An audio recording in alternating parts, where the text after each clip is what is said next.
में जब मैं देखता हूं तो इनकी आंखों के अंदर मुझे पतंग उड़ता हुआ नजर दिखाई देता है। यकीन मानिए, ये वो बस्ती है, ये वो इलाका है जहां पर जब भी हम आते हैं तो हमें एक हिम्मत मिलती है, एक ताकत मिलती है। मैं तमाम उलमाए किराम, इस इलाके के बुजुर्गों, मेरी और माँ और बहनों से मैं ये इल्तिजा करना चाहता हूं, ये बहुत बड़ा पॉकेट, बहुत बड़ा बेल्ट है हमारे लिए। हो सकता है कि कल जब नतीजे आएंगे 23 तारीख के दिन, जीत और हार का फैसला नारेगांव की यह आवाम तय करने वाली है।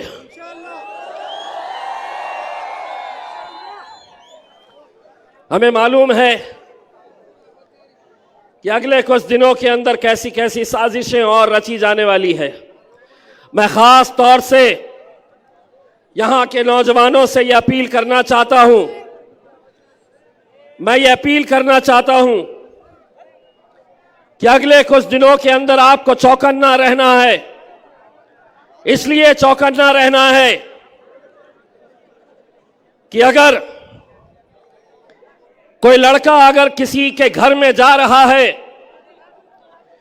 ये बोलकर कि मुझे इलेक्शन कार्ड दो, आपका आधार कार्ड दो, ये इलेक्शन कार्ड, आधार कार्ड आपके घरों से कलेक्ट किया जाएगा।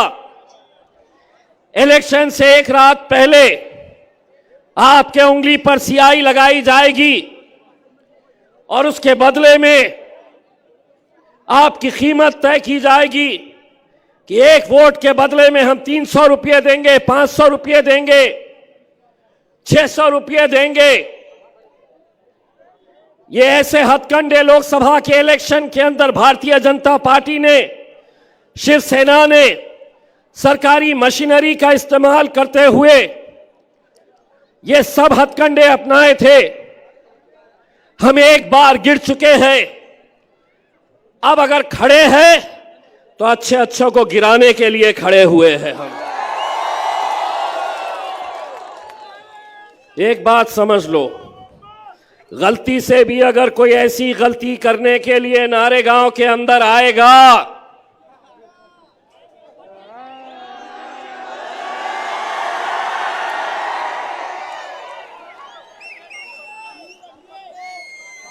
कुछ बोल रहे हैं बच्चे, मुझे पता नहीं है, लेकिन ऐसा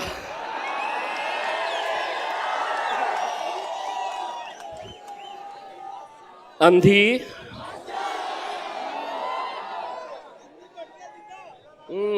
कैसा कैमरा वाला खुश हो रहा कि दे दिया इम्तियाज जलील ने हमारे को। इम्तियाज जलील अब घंटा देता तुम्हारे को। हम सिर्फ इतना बोल रहे, अंधी आज इतना खौफ, इतना डर कि हमको हराने के लिए, भाई और बहनों, अरे इतना अच्छा काम किए हैं देश में, राज्य में, तो यहां आने की क्या जरूरत थी मोदी बाबा? वहां पे बैठ के ऐलान करना था कि हमने ये करे, हमने वो करे। जहां जा रहे, जिस किसी का स्टेज सज रहा है, जो आ रहा है, महफिल उनकी सज रही है।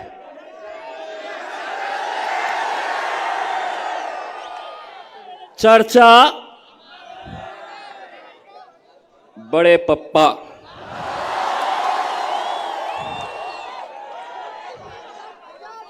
देवेंद्र फडणवीस, भारतीय जनता पार्टी के महाराष्ट्र के प्रमुख आए, यहां पे ये नहीं बोले कि नारेगांव में पानी कब तक लाने वाले हैं।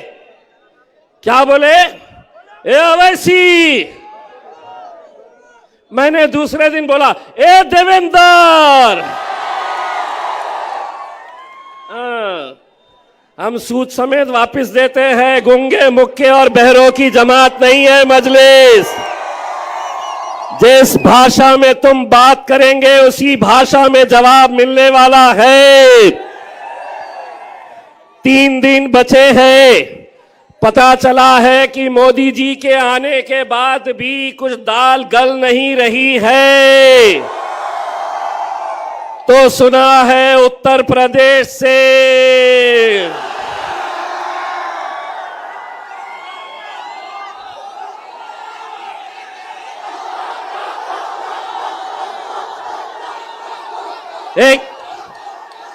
टकले को टकला नहीं बोलते। गलत है ये आप लोगों का, बहुत गलत है, बहुत गलत है आप लोगों का। कैसा बोलते हैं आप लोग टकले को टकला?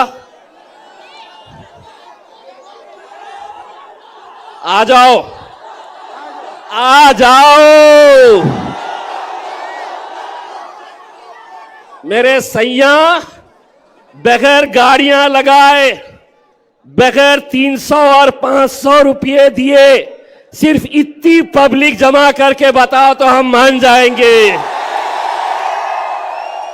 ये अल्हम्दुलिल्लाह यहां पर ये जितने भी दीवाने आए हैं, ये मजलिस की मोहब्बत में और बैरिस्टर असदुद्दीन अवैसी साहब की दीवानगी के लिए आए हैं।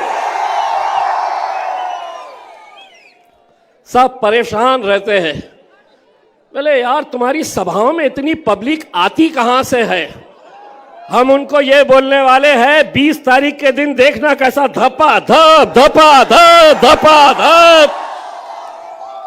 मुझे मालूम है कि लोकसभा के इलेक्शन के वक्त में नारेगांव के नौजवानों ने, नारेगांव के छोटे छोटे बच्चों ने, हमारी माँ और बहनों ने शिद्दत से इबादत की थी।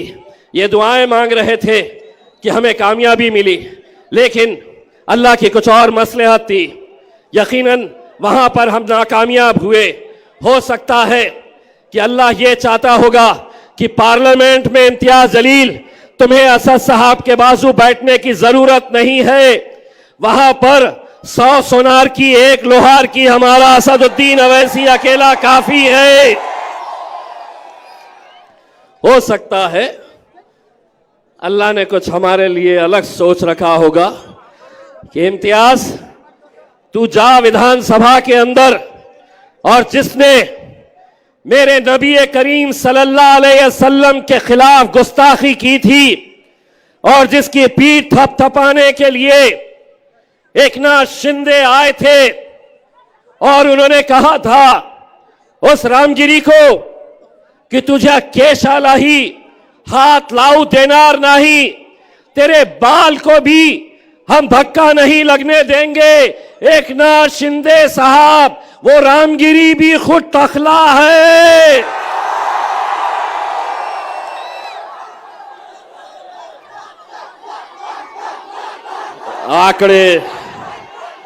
आंकड़े मायने नहीं रखते हैं। कितने लोग विधानसभा के अंदर जाएंगे?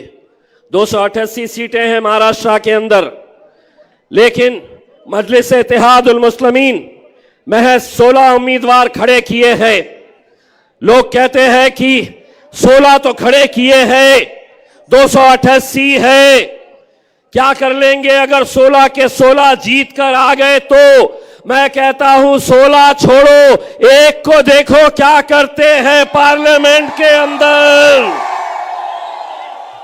मैं जब पार्लियामेंट में बैठता था, असद साहब की तकरीर 3 बजे होने वाली रहती थी, तो भाजपा वाला आके 12 बजे 11 बजे मुझसे पूछता था आज बोलेंगे साहब?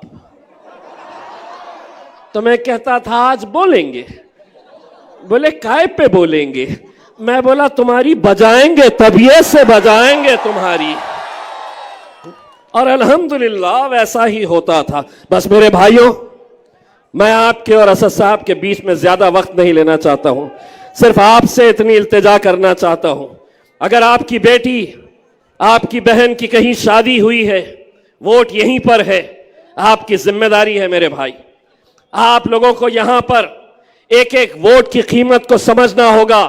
नरेंद्र मोदी अगर वजीर आजम बनता है तो ऐसा ही नहीं, अमेरिका से, लंदन से, ऑस्ट्रेलिया से मियां बीवी बच्चे अपना प्लेन का टिकट खरीद के आते हैं सिर्फ नरेंद्र मोदी को वोट देने के लिए। और एक हम है कि पोलिंग बूथ यहां पर है, लेकिन बाद में पता चलता है नहीं, वोट डालने इसलिए नहीं गए थे कि रिक्शे नहीं लगाए थे भाई।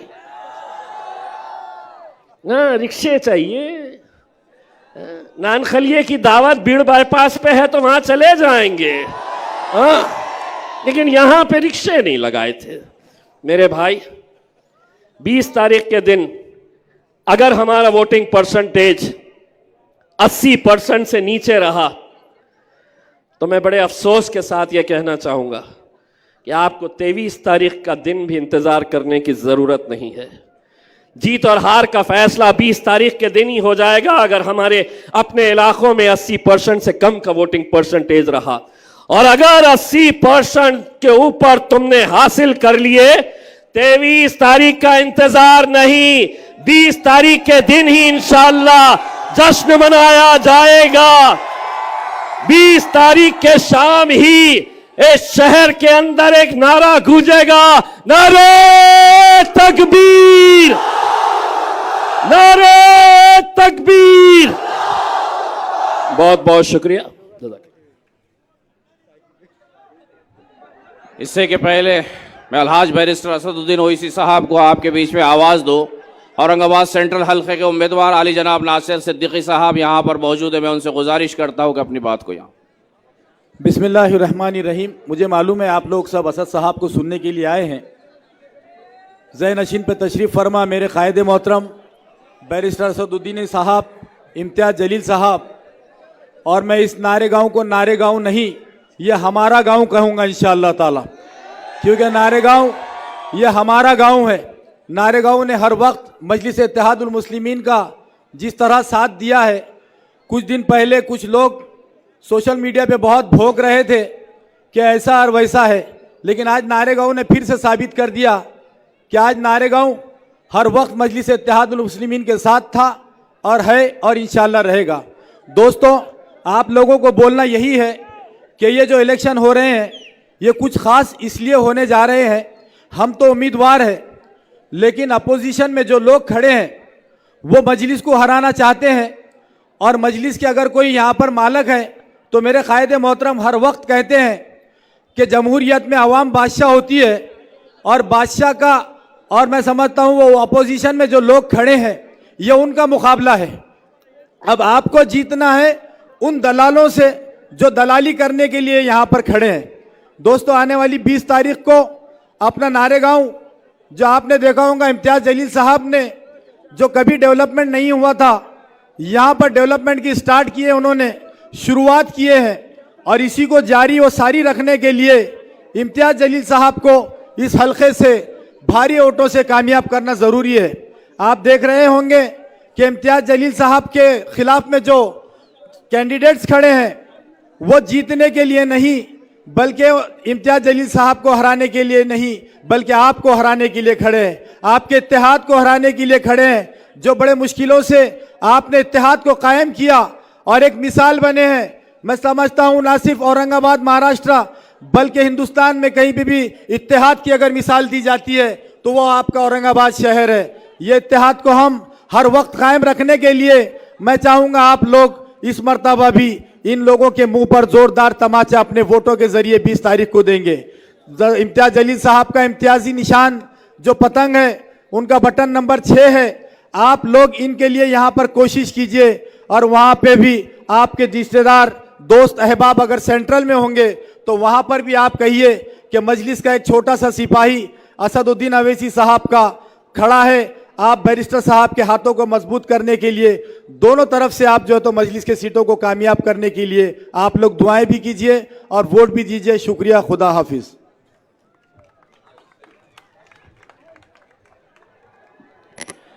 नारे तकबीर, नारे तकबीर।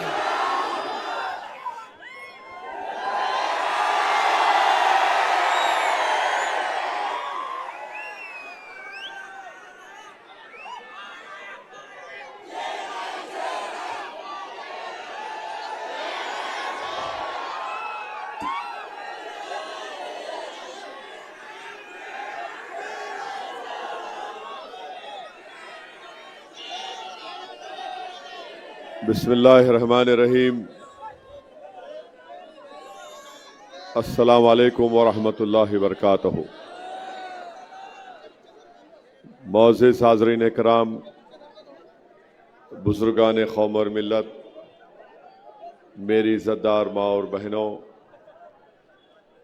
गयूर नौजवान साथियों, मेरे तमाम मजलिसी रुफ़क़ा,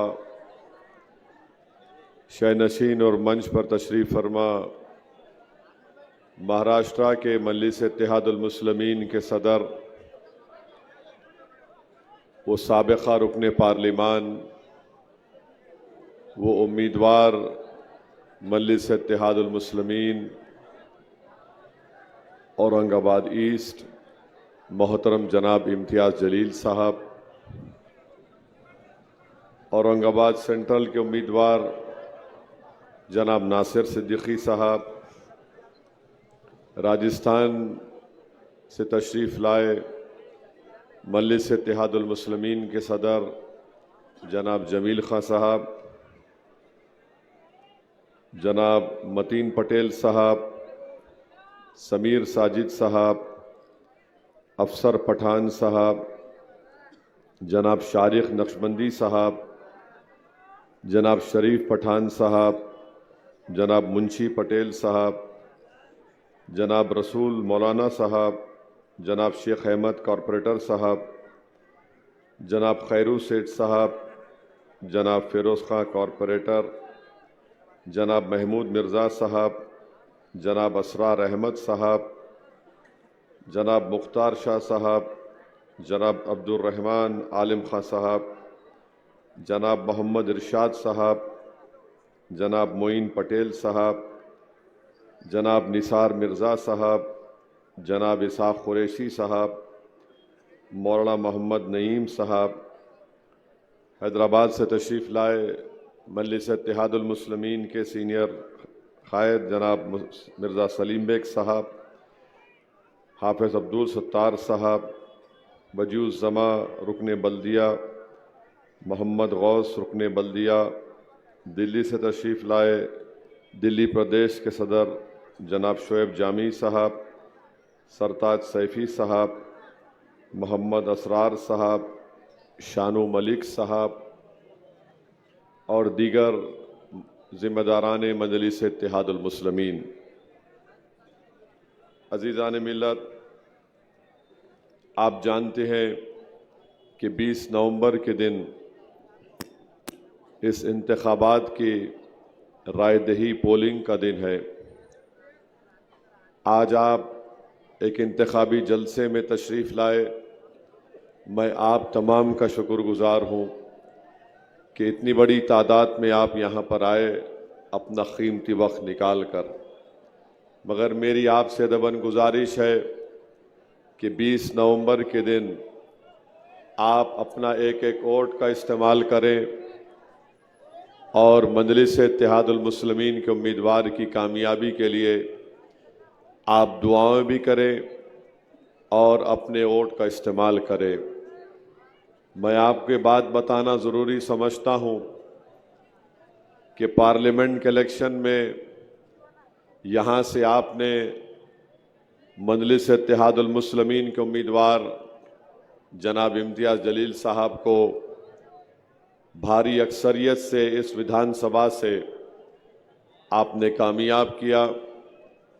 मगर पार्लियामेंट इलेक्शन का पोलिंग परसेंटेज वो नाकाफ़ी होगा। इसीलिए मेरी आपसे गुजारिश है कि अपने पोलिंग परसेंटेज को बढ़ाइए ताकि यहाँ से इम्तियाज़ जलील साहब की कामयाबी भारी अक्सरियत से हो सके। मेरे अजीज़ दोस्तों और बुज़ुर्गों, आप जानते हैं कि पिछले 2 मरतबा से यहाँ से बीजेपी का उम्मीदवार मुंतखब हुआ है और ये बात आप तमाम पर आया है कि बीजेपी के आमदार ने औरंगाबाद ईस्ट में पूरब में एक मंसूबाबंद तरीक़े से कोई विकास का काम नहीं करवाया। आप जानते हैं कि नारेगांव हो, मिसलवाड़ी हो, जिंसी हो, किराटपुरा हो, संजय नगर हो, बैजीपुरा हो, यहाँ पर मौजूदा विधायक ने, आमदार ने कोई काम नहीं करवाया।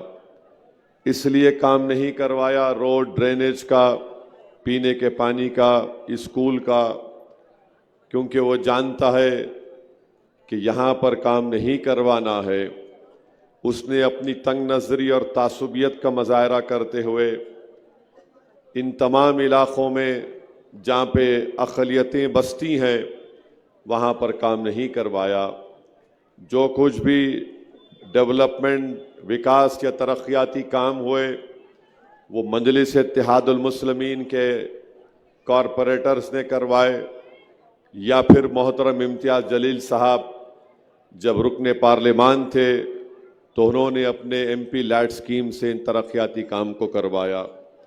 तो मेरी आपसे गुजारिश है कि आप तमाम मिलकर अपने के वोट का सही इस्तेमाल करिए, ताकि औरंगाबाद ईस्ट में, पूरब में, इन तमाम इलाके जात में जहां पर बीजेपी ने अपनी तासुबियत और तंग नज़री के बुनियाद पर डेवलपमेंट के काम नहीं करवाए, मजलिस का रुकन असम्बली कामयाब होगा इंशाअल्लाह।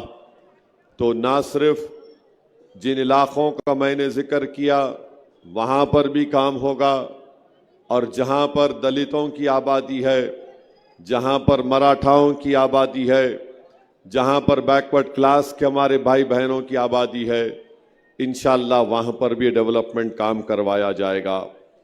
आप ये भी जानते हैं कि इम्तियाज़ जलील साहब ने नारेगांव में स्मार्ट सिटी के अंदर यहाँ पर एक मॉडल स्कूल के क़याम की बुनियाद अमल में डाली, और मुझे यकीन है कि इंशाअल्लाह ताला यहाँ के बसने वाले छोटे मुन्ने हमारे बच्चे और बच्चियाँ जब वो स्कूल तामीर होगा तो उससे अपनी तालीम को मुकम्मल कर सकेंगे। मेरे अजीज़ दोस्तों और बुज़ुर्गों, आप ये भी जानते हैं कि आज जो महाराष्ट्र में बरसर इक़्तिदार जमात है, शिंदे आए औरंगाबाद को, मोदी आए औरंगाबाद को, मगर इन्होंने कभी भी यहाँ पर आकर औरंगाबाद के विकास के बारे में कोई बात नहीं की। नारेगांव में आप जानते हैं कि बिजली की सप्लाई बहुत ही नाक़िस किस्म की आपको दी जाती है, और बिजली नहीं मिलने की बुनियाद पर हमारे बच्चे अपनी तालीम को जारी नहीं रख सकते, लोग अपना कारोबार नहीं कर सकते।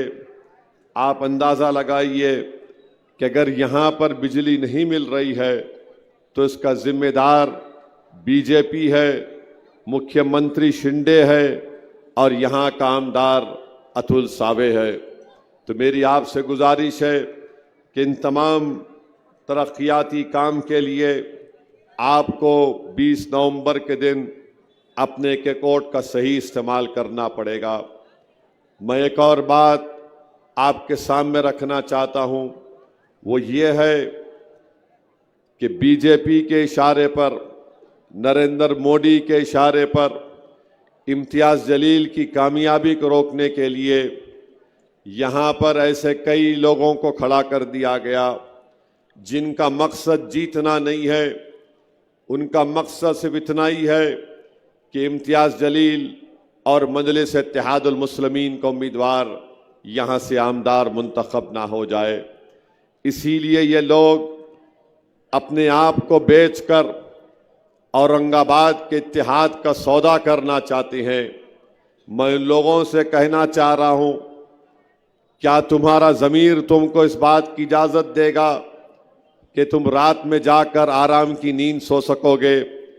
तुम औरंगाबाद को नुकसान पहुंचाकर, तुम औरंगाबाद के इत्तेहाद को नुकसान पहुंचाकर, तुम औरंगाबाद में जो एक सियासी क़ियादत आपने पैदा की उसको रोकने के लिए तुम अपने आप को वो ताकतों के लिए इस्तेमाल हो रहे हो जो हमारे वजूद के ख़िलाफ़ हैं।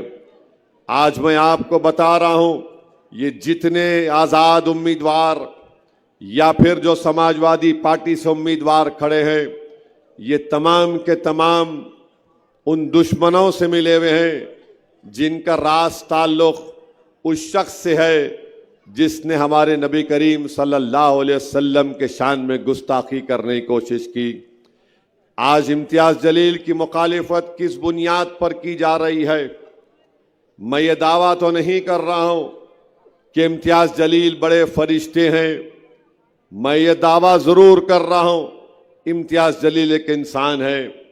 मैं ये भी कह रहा हूं कि हो सकता है इम्तियाज जलील से गलतियां भी हुई होंगी, इंसान है, मगर इम्तियाज जलील से असल गुस्सा और बुग़्ज़ इस बात का है कि इम्तियाज जलील जब रुकने पार्लियामान बनकर औरंगाबाद से गया तो भारत की पार्लियामेंट में मैंने कई ऐसे सीनियर पार्टी के, मुख्तलिफ सियासी पार्टियों के बड़े बड़े सीनियर मेंबर ऑफ पार्लियामेंट की ज़बान से सुना कि ओवैसी साहब ये पहले मर्तबा का एमपी इम्तियाज जलील है, बड़ी खूब तरीके से अपनी बात को रखता है, बड़ी दिलेरी से अपनी बातों को रखता है और बहुत स्टडी करके आता है। यही बात मजलिस के मुखालिफिन को हजम नहीं हो रही थी कि आखिर कौन है यह शख्स जो औरंगाबाद की गली कूचों से निकलकर भारत की सबसे बड़ी पंचायत के ऐवान को हिला के रख दे रहा है। आखिर ये कौन है वह शख्स जो पहली मर्तबा जीत कर गया और हर मसले पर और ख़ास तौर से अपने क्षेत्र औरंगाबाद की तरक्की के लिए लड़ रहा है। यही इम्तियाज जलील था जिसने औरंगाबाद एयरपोर्ट पर एक फ्लाइट आती थी, आज इम्तियाज जलील की नुमाइंदगी पर कम से कम 8 से 10-12 फ्लाइटें औरंगाबाद एयरपोर्ट पर आती हैं। इन लोगों को ये परेशानी लागत हो गई कि हमने एक एमपी को जीतते हुए देख लिया, मगर कोविड का ज़माना आया तो इम्तियाज जलील हाई कोर्ट को जाकर हाई कोर्ट के सामने खुद खड़े होकर ये कहा कि औरंगाबाद के अस्पतालों में कई डॉक्टर और कंपाउंडर की वैकेंसियां हैं, उसको पुर किया जाए। इम्तियाज जलील के ही नुमाइंदगी पर कोर्ट में लड़ने पर कोर्ट ने आर्डर दिया तो मुखालिफिन मजलिस को ये बात पसंद नहीं आई कि शख्स हाई कोर्ट में भी जाकर लड़ रहा है। फिर गरीबों के घर का मसला आया तो इम्तियाज जलील पार्लियामेंट की अर्बन डेवलपमेंट स्टैंडिंग कमेटी के मेंबर थे। इम्तियाज जलील ने पार्लियामेंट में कई मरतबा PMAY के तहत औरंगाबाद के गरीबों के घर के लिए उस स्कीम में औरंगाबाद की जनता के लिए लड़ता रहा। इनको ये बात पसंद नहीं आई। यहाँ पर पीने के पानी के लिए इम्तियाज जलील लड़ते रहे, इनको पसंद नहीं आया। इनको ये बात भी पसंद नहीं आई कि ये कौन शख्स है जो 20 साल के बाद महाराष्ट्र में एक मुस्लिम अक़लियत का MP जीत कर आया है और ये तमाम काम बड़ी बेबाकी से और बखूबी अंजाम दे रहा है। फिर आपने देख लिया कि जब पार्लियामेंट का इलेक्शन आया तो तमाम ताकतें एक हो गई, चाहे वो नाम निहाद सेकुलर हो या RSS हो या शिवसेना हो, सब ने मिलकर इम्तियाज जलील की कामयाबी को रोकने के लिए एक हो गए। महाराष्ट्र में 48 लोकसभा की सीटें हैं, एक ही मुसलमान लड़ रहा था अक़लियतों की तरफ से। सब ने मिलकर इम्तियाज जलील को हराने के लिए कोशिश में लग गए और नतीजा आपने देख लिया कि इम्तियाज जलील की कामयाबी को रोक दिया गया। मेरे अजीज दोस्तों और बुजुर्गों, महाराष्ट्र के गरीबों ने अपनी एक आवाज को खोया, महाराष्ट्र के दलितों ने अपने एक हमदर्द को खोया, महाराष्ट्र के मराठाओं ने उनकी एक आवाज को खोया, महाराष्ट्र के धंगर समाज ने जो उनके लिए लड़ रहा था पार्लियामेंट में, जिसने अहल्याबाई होलकर का जिक्र किया, वो एक अपनी आवाज से महरूम होकर रख गए। औरंगाबाद की आवाम ने अपने एक बेबाक आवाज को पार्लियामेंट में खो दिया। मगर सबसे ज्यादा नुकसान ना सिर्फ औरंगाबाद महाराष्ट्र के अल्पसंख्यक समाज और इन तमाम समाजों को हुआ, बल्कि हिंदुस्तान के, भारत के वो तमाम अक़लियतों को जो ये देख रहे थे कि 2019 से 2024 में मजलिस-ए-इत्तेहादुल मुस्लिमीन के 2 MP मिलकर पार्लियामेंट के दरो दीवार को हिला रहे हैं। आज उत्तर प्रदेश को चले जाइए, बिहार को चले जाइए, कर्नाटका चले जाइए, आप राजस्थान को चले जाइए, सब लोग तकलीफ का इजहार करते हैं कि असदुद्दीन ओवैसी फिर से अकेला हो गया भारत की लोकसभा में। मेरे अजीज दोस्तों और बुजुर्गों, मैं नारेगांव की जनता से अपील कर रहा हूं, मैं औरंगाबाद ईस्ट की जनता से अपील कर रहा हूं, हम जिन जालिमों के मंसूबों का और उनके साजिशों का शिकार हो गए, अब के बार 20 नवंबर को मेरी आपसे इस्तिदवा है, इल्तिजा है, गुजारिश है कि आप उन जालिमों को उनके नापाक मंसूबे में कामयाब होने मत दीजिए। एक हो जाइए, मुत्तहिदा तौर पर अपने के कोर्ट का इस्तेमाल करिए ताकि महाराष्ट्र की विधानसभा में आपकी बेबाक आवाज जाए। मेरे अजीज दोस्तों और बुजुर्गों, पार्लियामेंट के इलेक्शन में जो नतीजा आया, मैं इम्तियाज जलील के बारे में कहता था कि इम्तियाज जलील मेरा बाजू था, आज मैं अपने बाजू से महरूम हो गया हिंदुस्तान की पार्लियामेंट में। मगर मेरे नारेगांव के इज्जतदार माँ और बहनों, बुजुर्गों, उलमा और मशाइखीन, गयूर नौजवानों, मैं तो अपने बाजू से महरूम हो गया, मगर खुदा के लिए तुम अपने बाजू से महरूम मत हो जाओ। तुम्हारी एक आवाज है इम्तियाज जलील, जो मुझे यकीन है कि महाराष्ट्र के विधानसभा में ना सिर्फ औरंगाबाद सेंट्रल बल्कि पूरी गरीब जनता के लिए इम्तियाज जलील उनकी नुमाइंदगी करेगा। ये जो लोग खड़े हैं, इनका मकसद सिर्फ बीजेपी को जिताना है। ये बीजेपी से मिठाई खा चुके हैं, ये बीजेपी के गुलाब जामुन खा रहे हैं, ये बीजेपी की दी हुई वेजिटेरियन नान खलाई खा रहे हैं, और इनका मकसद एक ही है, इनका मकसद एक ही है, जीतना इनका मकसद नहीं है। इनका मकसद यह है कि मोदी जीत जाए और आप और हम हार जाए। फैसला आपको करना है, आप जीतेंगे या फिर बीजेपी आरएसएस जीतेगी, या इम्तियाज जीतेगा या मोदी जीतेगा। ये नारेगांव और औरंगाबाद ईस्ट की आवाम को फैसला करना है।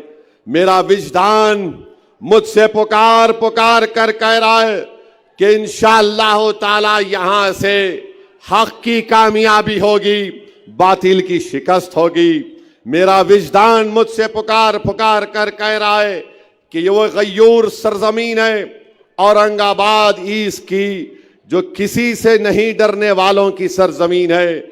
यहां पर इम्तियाज कामयाब होगा इंशाअल्लाह ताला।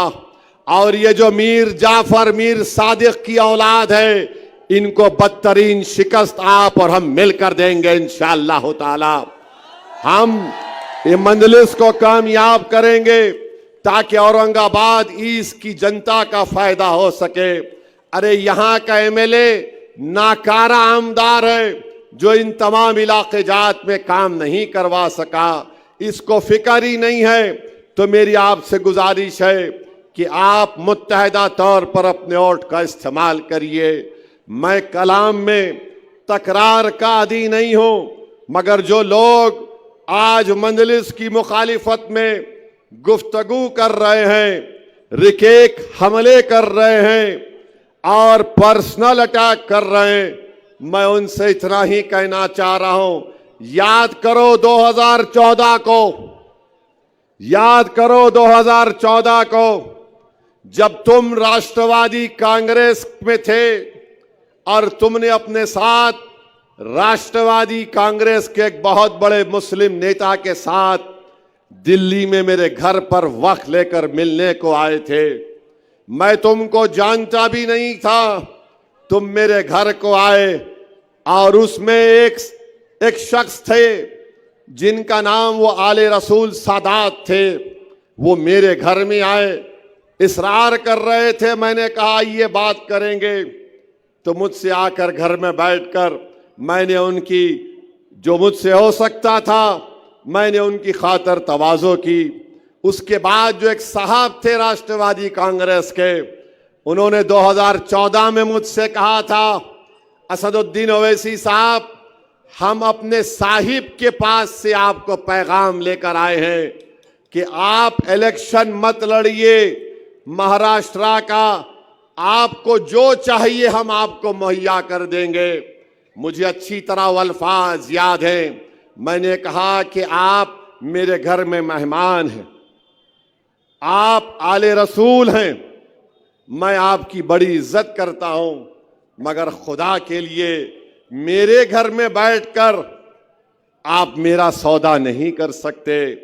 आप गलत घर को आए हैं। ये वो घर है जिसमें हम पैदा हुए, जिस घर के रिवाज ये है कि हम अपने आप को मिटा देंगे, खत्म कर देंगे, मगर कौम के नाम पर सौदा करने वाले का नाम असदुद्दीन ओवैसी नहीं है। मैंने उस शख्स से कहा कि तुम आले रसूल हो, मैं तुम्हारी बहुत इज्जत करता हूं, क्योंकि मैंने हदीस शरीफ में पढ़ा कि रसूल अल्लाह सल्लल्लाहु अलैहि वसल्लम ने फरमाया कि मेरी आल कश्ती नूह की तरह है, जो उसमें सवार हो गया वो बच गया। मैं अहले बैत की बड़ी इज्जत करता हूं।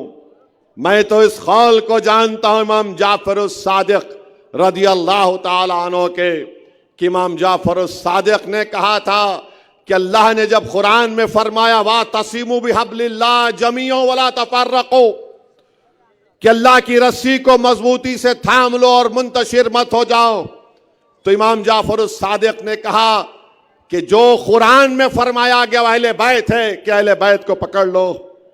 मैं उनसे कहा कि आप इस तरह की बात मत करिए, आप बराए मेहरबानी अगर और कुछ गुफ्तगू करना चाहते तो मुझसे बात करिए। वो उठ गए और चले गए। उसके बाद वो शख्स इतना मुतासिर हुआ, बोला मैं औरंगाबाद का हूं, मैं मंजलिस में आना चाहता हूं।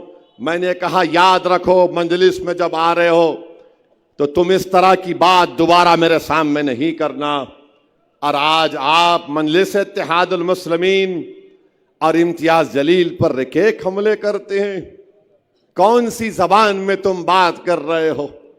अगर कोई आकर मुझसे कहेगा कि मैं 70 साल के करीब हो चुका हूं, मुझे टिकट दे दो, कोई आकर मुझसे कहेगा कि मैंने वंचित को पैसे दिए हैं, दूसरी पार्टी को भी इंस्टॉलमेंट देने तैयार हो, उनसे एडजस्टमेंट हो जाएगा, तो मैंने कहा अगर आप दूसरी पार्टी से एडजस्टमेंट करा रहे हैं तो मजलिस के पूरे सीटों का ऐलान करिए, अलायंस कराइए, मैं अलायंस करने के लिए तैयार हूं। सिर्फ एक सीट पर क्यों? अगर अलायंस होगा तो सब सीटों पर होगा। तो बोले नहीं, खाली मेरी सीट की मेरी को फिक्र है। आप बताओ, जो शख्स सिर्फ अपनी जात के लिए मर मिट रहा है, तो क्या असदुद्दीन ओवैसी जात का साथ देगा या इन लाखों करोड़ों औरंगाबाद के दिलों में बसने वाली मोहब्बत, धड़कने वाले दिल का साथ देगा? बताओ। मैं ये बोलना नहीं चाहता था, अगर कल वो शख्स इनकार करेगा, निकाल के रख दूंगा आवाम के सामने पूरी बातें तुम्हारी एक एक।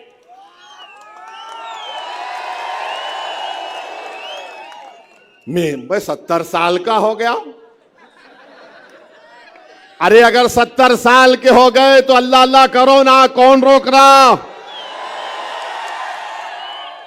70 साल का हो गया मैं। अब मैं भी बोलूंगा, मैं भी 70 साल का हूंगा कभी ना कभी, अल्लाह जिंदा रखा तो। नहीं, मैं 70 साल का हो गया। I want one more election.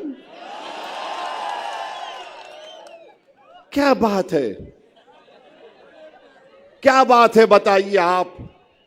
और कौन है ये समाजवादी पार्टी? ये समाजवादी पार्टी क्या है बताता हूं मैं आपको। 2013 में अखिलेश यादव उत्तर प्रदेश के चीफ मिनिस्टर थे और चीफ मिनिस्टर रहते हुए मुजफ्फरनगर का फसाद हुआ, 50,000 लोग बेघर हो गए। कितने? 50,000।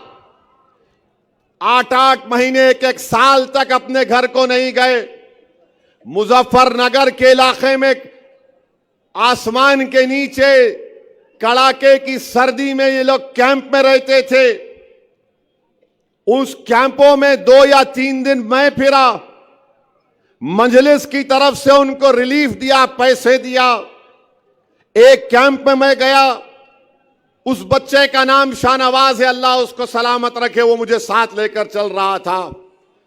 मैं एक कैंप में गया तो देखा कि 10 लोग बैठे हुए खवातीन रो रही हैं, बहुत रो रही हैं। किसी ने कहा कि हैदराबाद का एमपी ओवैसी आया है, उन्होंने और रोना शुरू कर दिया। मैंने पूछा है, मैं जानता हूं कि एक कैंप में है, इनका घर बार लुट गया, इनके लोगों को मार दिया गया, इनकी तकलीफ क्या है? तो उन्होंने मुझसे कहा था कि हम 3 परिवार के लोग हैं और हमने अपनी बेटियों के शादी के लिए सामान जमा किया था, वो पूरा सामान दंगाई लूट कर चले गए। मेरी आंख में आंसू आ गए, मेरे रोंगटे खड़े हो गए। मैं उन बहनों की, हमारी मां के आंसुओं को नहीं देख सका। मैंने शाहनवाज से कहा, शाहनवाज कल इन तीनों हमारी बेटियों की शादियां होंगी, बोलो क्या इंतजाम करना है, हम जल्दबाजी में जो कुछ कर सकते करेंगे। मेरे भाई, थालियां मारने के लिए नहीं कह रहा हूं, सुनो, मैं ये चाहता हूं कि मैं जो कह रहा हूं तुम भी उस पर अमल करो। तुम भी औरंगाबाद में अगर कोई गरीब बच्ची है जिसकी शादी नहीं हो रही, तो तुम शादी, उसका इंतजाम उसका करवाओ। 2 या 3 दिन के अंदर उन तीनों परिवार की बच्चियों की शादी, इज्तिमाई शादी हुई। मुझे बुलाया गया, मैं उसमें गया था। मैं उन महिलाओं को, उन खवातीन से मिला जिनका रेप हुआ था गन्ने के खेतों में। मैं उन बेटियों की दास्तान सुनाऊं, अगर तुम्हारे सामने बयान करूंगा तो तुम रात में सो नहीं पाओगे। वो दास्तानें जानता हूं मैं। तुमने कभी सुना एक 65 साल की औरत की रेप हो सकती है? तुमने सुना कि एक 60 साल की औरत के छाते को काट दिया जाता है? मैंने सुना। और ये अखिलेश यादव मुख्यमंत्री था। और आज ये समाजवादी पार्टी के लोग औरंगाबाद के हमारे इस इत्तेहाद के दीवार को, इस किले को, इस महल को, जिसने आपने अपने खून पसीने से इसको तैयार किया, जिसको आपने अपनी कुर्बानियों पर खड़ा किया, जिसने आपने एक उम्मीद का एक महल तामीर किया सबके लिए, आज यहां पर आकर दीमक की तरह उस इत्तेहाद को तोड़ना चाहते हैं। जालिमों, तुम्हारा अखिलेश यादव मुख्यमंत्री था तो 50,000 लोग बेघर हो गए, 100 के करीब खवातीन की अस्मत रेजी हुई। आज भी 10 से 15 खवातीन का केस कोर्ट में चल रहा है। और अगर जुल्म जो खवातीन पर हुआ तो इंटरनेट पर जाकर एक बहादुर जर्नलिस्ट है, मैं उसको सलाम करता हूं, उसका नाम नेहा दीक्षित है, आउटलुक में स्टोरी है, एमनेस्टी इंटरनेशनल की रिपोर्ट में उसका जिक्र है, पढ़ो उस रिपोर्ट को। और आज समाजवादी का अखिलेश हमारी तारीखी सरजमीन पर आकर हमारे इत्तेहाद को तोड़ना चाहता है। यह आपको फैसला करना है मेरे अजीज दोस्तों और बुजुर्गों। 6 महीने तक 50,000 लोग कपड़ों के टेंटों में मैदानों में थे, कपड़ों के टेंटों में मैं देख चुका हूं। और वो अखिलेश यादव सैफाई एक जगह है, वहां पर बंबई से फिल्म स्टारों को बुलाकर अपने परिवार के साथ उनके नाच गाना को देखता था। मेरे भाई, ये लोग औरंगाबाद को क्यों आ रहे हैं?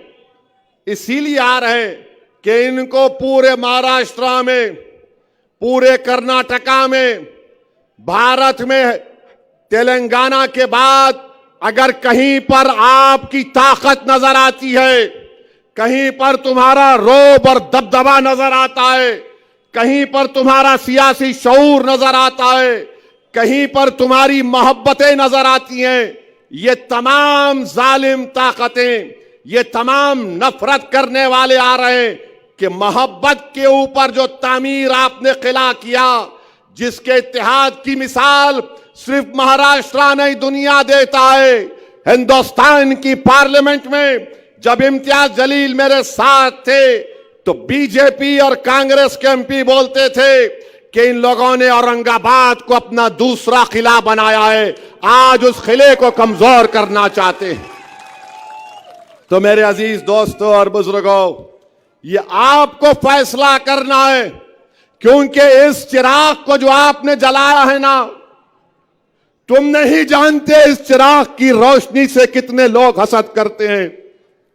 ये चिराग जो तुमने जलाया है, मेरी इज्जतदार मां और बहनों, मेरे गयूर नौजवानों, मेरे बुजुर्गों, मेरे उलमाओं, ये चिराग जो तुमने जलाया है, इसमें तेल नहीं है, तुम्हारा खून पसीना है, याद रखो।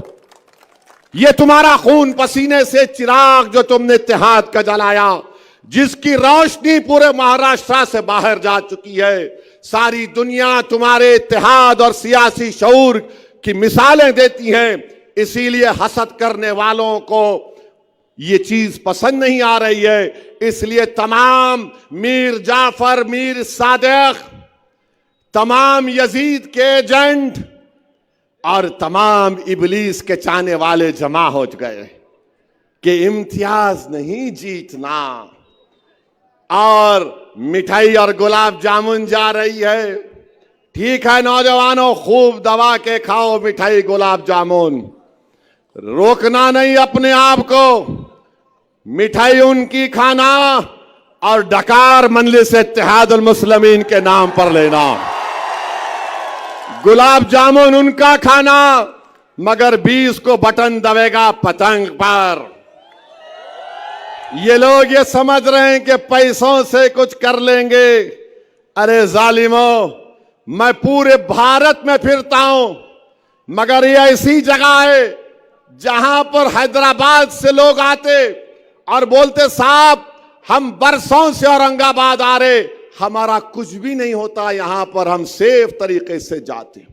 अच्छा, इसकी मिसाल समझाने के लिए बोल रहा हूं। झारखंड में एक एक्टर है मिथुन चक्रवर्ती, उन्होंने कुछ अनाप शनाप बक दिए, वो काट के करेंगे क्या की करेंगे, वो खाली काटना जानते हैं लोग। उन्होंने झारखंड में बीजेपी के जलसे में गए, क्या हुआ मालूम? पाकिट मार दिया उसकी,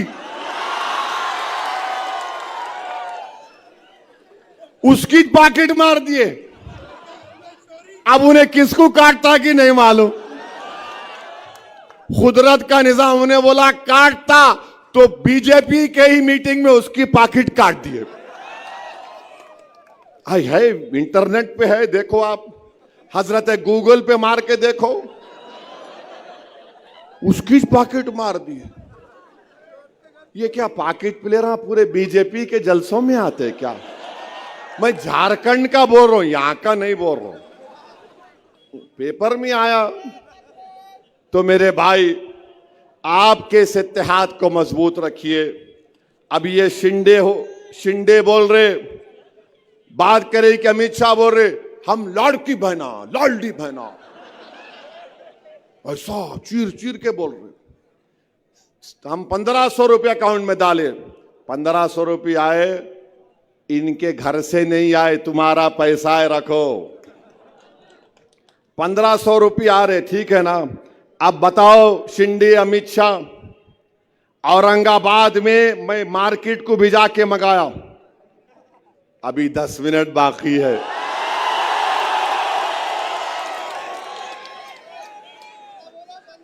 ना चावल जो है 30 रुपए था जब मोदी प्रधानमंत्री बने औरंगाबाद में, अब जो है 72 रुपीस हो गया। जवारी 20 रुपए था 2014 में, जब मोदी प्रधानमंत्री बने औरंगाबाद में अब 45 रुपये हो गया, और आपके गुड़ 30 रुपये था, वो जो है 55 रुपये हो गया। जरा याद रखो आप इसको, मैं क्या बोल रहा हूं, समझे ना। हाँ, चावल फाइन 30 रुपये था, 72 रुपीस हो गया। चाय, मोदी जी चाय 20 रुपये थी 14 में, इन्होंने इतना चाय बनाए अब 39 रुपीस में आ गई।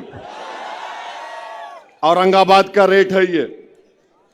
मसूर की दाल 60 रुपये थी, अब 155 रुपये हो गई औरंगाबाद में। लाल मिर्ची का पाउडर 180 रुपये में था 2014 में, अब 480 हो गया। इमली 80 रुपये थी, 220 रुपये हो गई।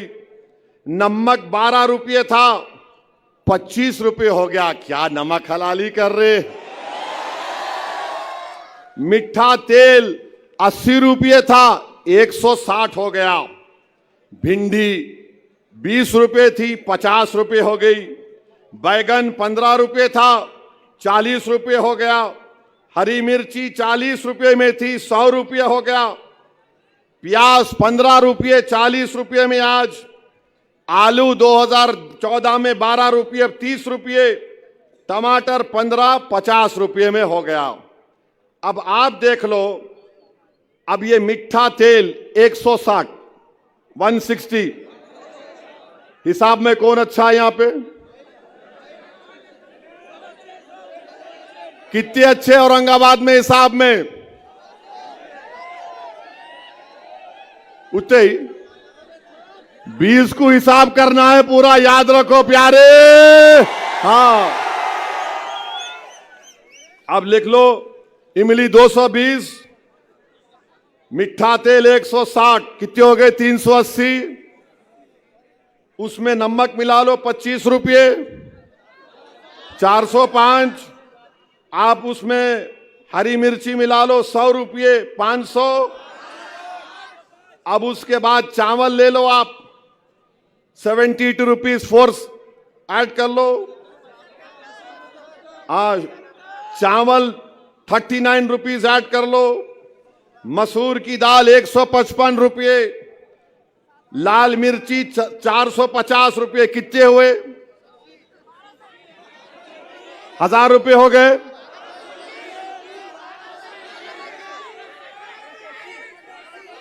921, 1221।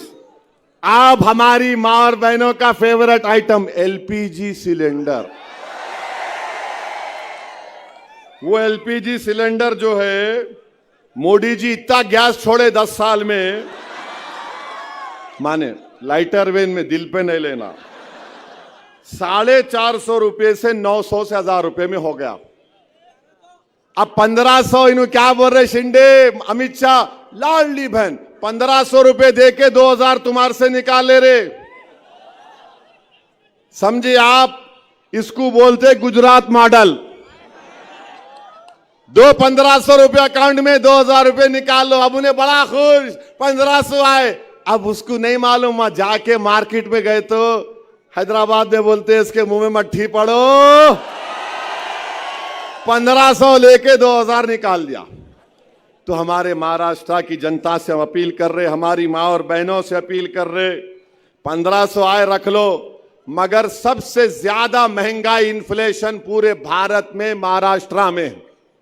और महाराष्ट्र के महिलाओं को सेफ्टी होना, आपको मालूम महाराष्ट्र में 2022 में 2904 खवातीन महिलाओं का रेप हुआ। आपको मालूम महाराष्ट्र में 2022 में 12,260 महिलाओं का किडनैपिंग हुई। महाराष्ट्र में 2022 में महिलाओं पर हमले 5,209 हुए। अरे अमित शाह, शिंदे, फडणवीस, तुमको क्या हो गया? रेप हो रहा है महिलाओं का, किडनैपिंग हो रही है, असॉल्ट हो रहा है, और तुम बोल रहे हम 1500 दिए, 1500 दिए। क्या कर रहे तुम? महिलाओं की सेफ्टी महाराष्ट्र में आज नहीं है।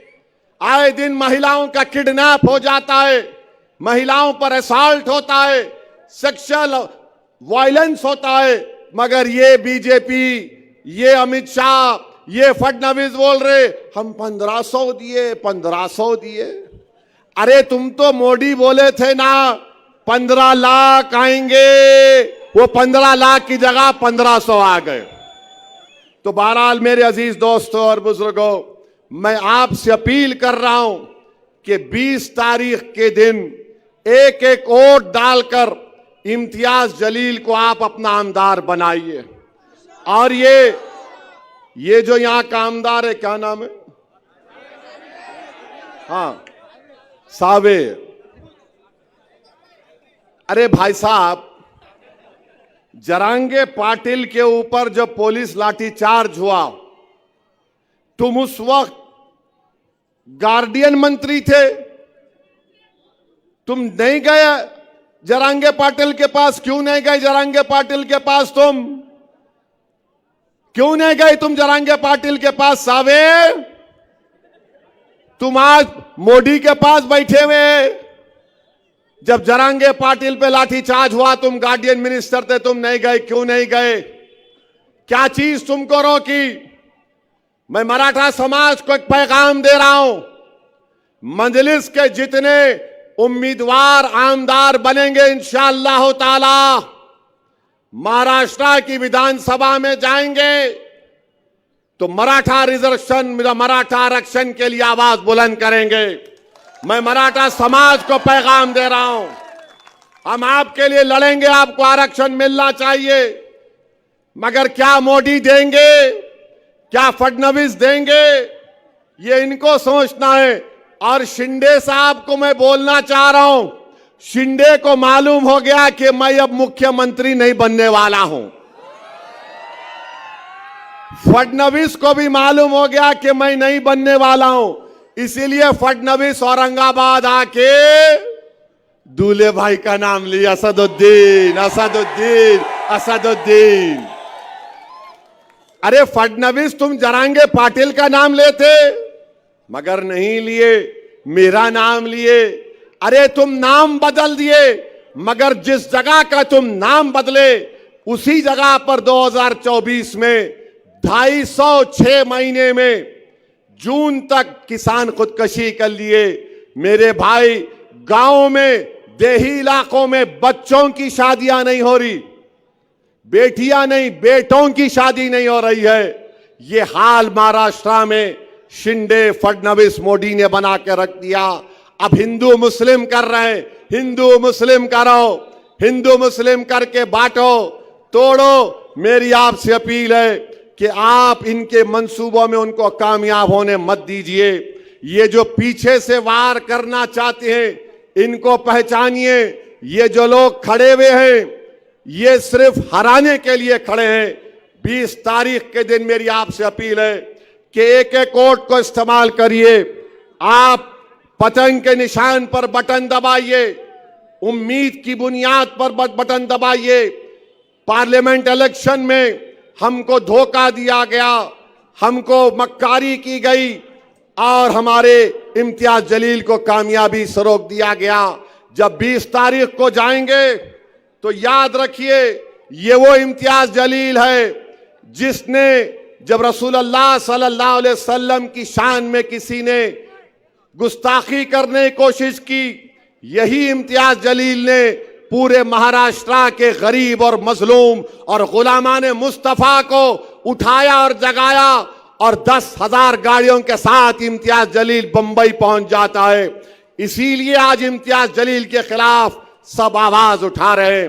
मैं आज भी कह रहा हूं, याद रखो, जो लोग इम्तियाज जलील के खिलाफ वोट नहीं देने की बात कर रहे हैं, अरे तुम किसका नुकसान पहुंचाना चाह रहे हो, देख लो। मगर मुझे यकीन है यहां की आवाम पर, यहां की मां और बहनों पर, गयूर नौजवानों पर, कि 20 तारीख को औरंगाबाद के फिजाओं में क्या नजर आएगा।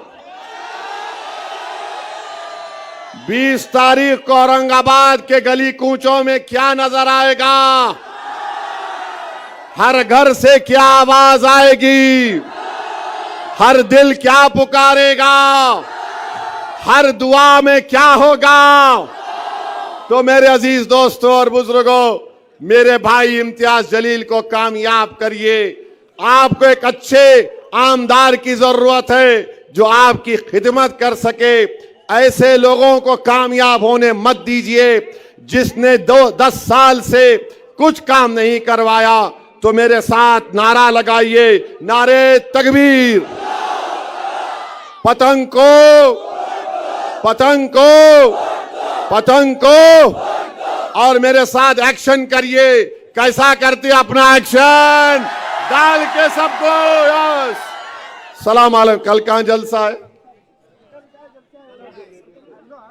कल कहां जलसा है? कल एक जलसा है, उसमें आएंगे आप लोग। जरा आना, जरा ताकत दिखाना।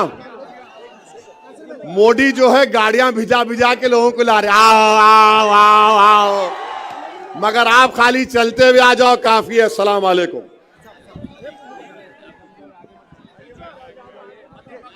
ये नीचे करो फारूक भाई, नीचे करो।